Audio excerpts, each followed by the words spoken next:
আজকে তোমাদের সাথে আলাদা কিছু শেয়ার করতে চলেছি। আমার চুলটা তো দেখলেই কত ড্রাই ভাব দেখা যায়, তো যখনই এরকম হয় আমি এই জিনিসটা ইউজ করি। তাই তোমাদের প্র্যাকটিক্যালি আজ দেখালাম যে কতটা ইউজফুল। তো প্রথমে লোহার কড়াই জল গরম করে চা পাতাটা ভালো করে ফুটিয়ে লিকারটা বের করে নিতে হবে। দেন ঠান্ডা হয়ে গেলে হেনাটা মিক্সড করে নেবে। চাইলে তোমরা এটা ওভারনাইটও রাখতে পারো। আর লিকারটা দেখে শুনে দিও। তারপরে ডিমটা মিক্সড করে দিলাম। তোমরা ডিমের পরিবর্তে চাইলে দইও ইউজ করতে পারো।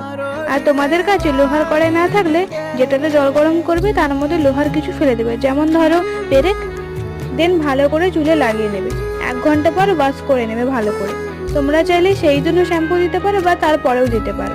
যেহেতু আমি ডিম নিয়েছিলাম তাই জন্য আজই শ্যাম্পুটা নিয়ে নিলাম। তো তোমরা আফটার রেজাল্টটা দেখো কেমন হয়েছে। তো ওয়াশ করার পরে কিন্তু তোমরা অবশ্যই সিরাম লাগিয়ে নেবে, যে কোনো সিরাম লাগিয়ে একটু কম করে নেবে।